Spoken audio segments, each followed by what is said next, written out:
And that's when I brought on the idea of J-Taku and adding more people and making it a distinct brand of Potaku's where we just talk about pure whatever we want to talk about. It's kind of like a free-flowing podcast. And J-Taku is we're going to pick a specific topic and we're going to stay on topic. Right.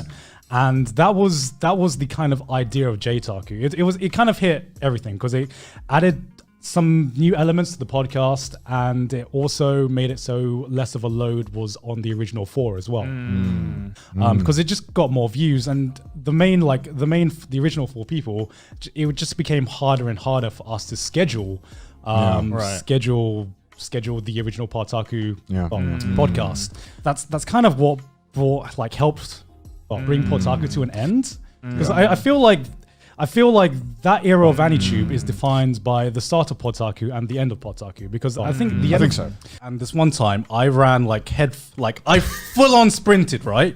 And my cousin was like standing next to a pole. Don't act any differently than you would in real life. Or you're broke. There's no. I thought you hated me. I guess it's because I mostly talk about anime and it's less about my own personality, I guess. I don't know. I guess like one weird email I got recently, which wasn't even an email to me, like drawing of a girl or a thigh or something. If you thigh highs is like entry level, right? You're going to be waiting a long time and you're just going to be in this limbo kind of so much evidence that we were doing valuable work. You can destroy the Emperor. What it felt like was, it was like, here's all my achievements. Here's what I can bring for your country. Please.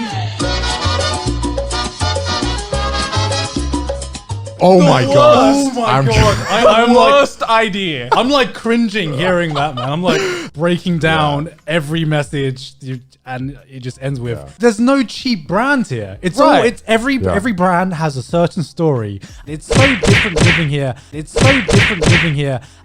As you know, working here and just visiting here as a tourist. There's a world of difference, and I remember. Like every time we visited here, and then we went to a bar afterwards. She had that phase when she went there. Because my exposure to anime has got, like, now that I think back to it, and then just before I there's no you know, kind of markets really itself as like a parody of Haruhi Amaki Star, because it's like, it's the isekai genre. Me, I introduce yourself. Part of the reason I feel like mine experience we know for so long is that nowadays people know each other. Always like try to change the story. It's always like a that she was like, she became. If I look at my content, that's why my culture was like.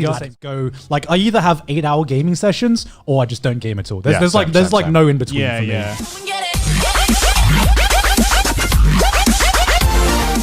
They still like will consume all this stuff where there's like no new media coming out. Exactly. And you know, the great thing as well with the structure of, at least with Japanese voice acting in anime, is that if there is a new voice actor or actress that comes into the industry, they usually start them off with very, very small roles. Maybe one line or... Garnt doesn't like condiments, basically. I just like the way things are meant to taste. So barbecue sauce? No. Ketchup? I fucking hate ketchup and mayo. Like ketchup and mayo, I'm not a fan of. I feel like if it's more on like the marinade side of things, you know, when I find a show that I really enjoy, it's so rare nowadays. Just consume this content in a faster. Oh my god! In like, now that's warped my perception of what like a lot of liquid is to drink. And you become like a full monk when you become an adult, and that's when you kind of hit like your early 20s. Okay. Like there was me before being a monk, and then there's me after being a monk. Right. Because if I was going to be a monk, I'm going to go all the way. Like get the full detox. Yeah, get the full detox. Yeah.